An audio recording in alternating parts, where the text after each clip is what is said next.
Hey, Owen, obviously you read all of these different articles about comparisons to different players. And I think a lot of times those, get overblown. But I'm wondering to you, what makes a good defenseman in the NHL in 2021? Like, what attributes does a good defenseman need to have?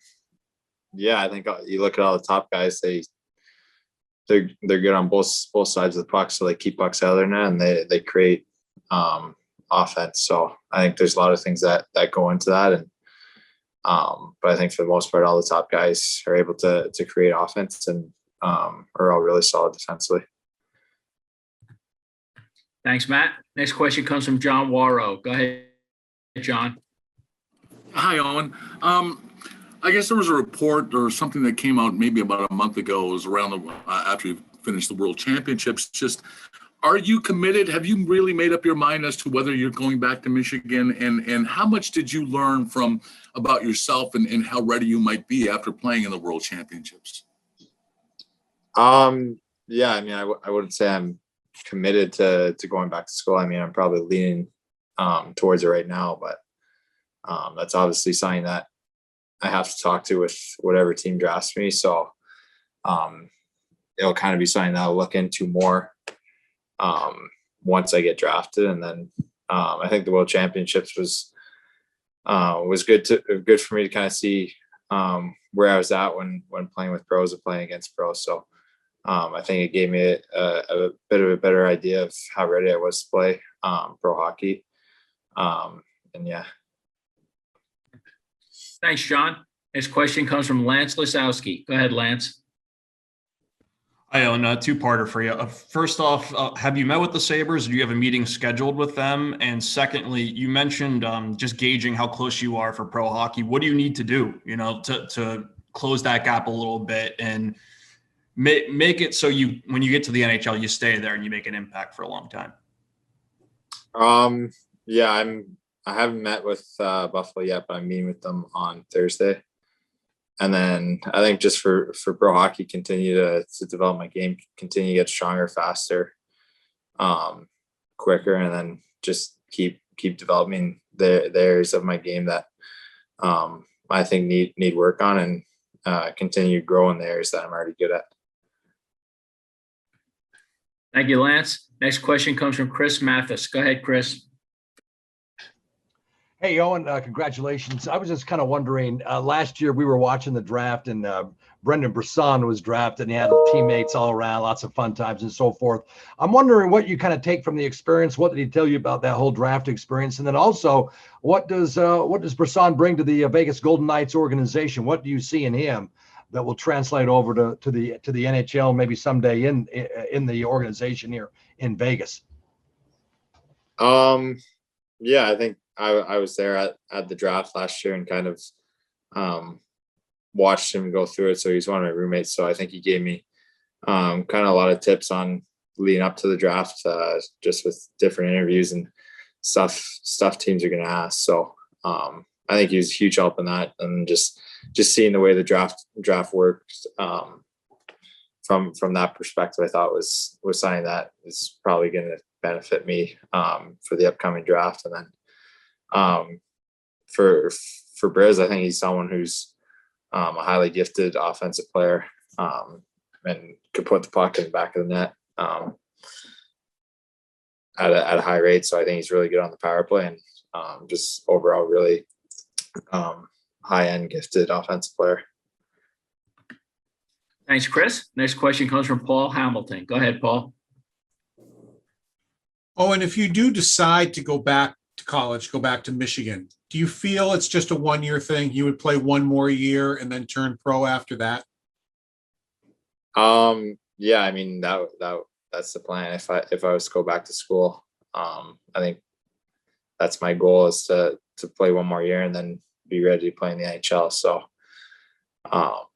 I think that's kind of what I expect, and that's my goal. Thank you, Paul. Next question comes from Kevin Allen. Go ahead, Kevin.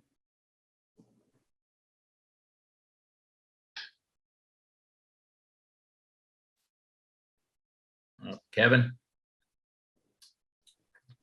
All right, we'll get back to you, Kevin. Let's try Bill Hope. Go ahead, Bill.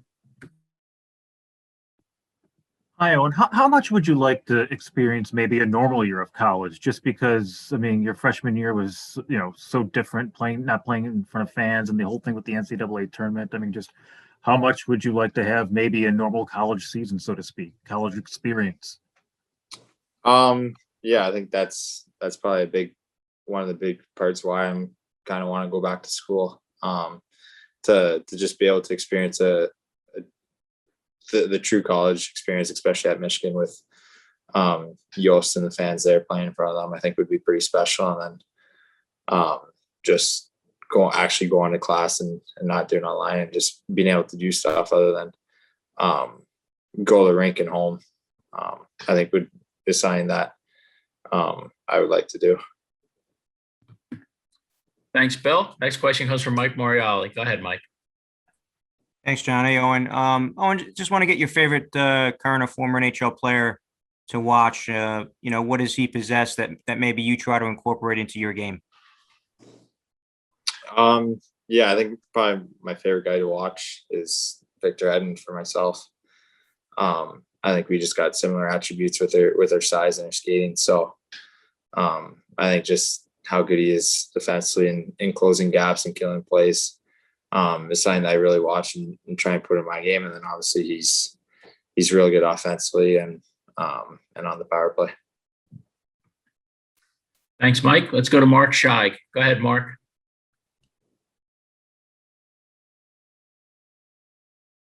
And at the World Championships to be able to be with NHLers. Was there anybody in particular that really impacted you in your time there? Sorry, can you repeat that? I missed the first part of the question.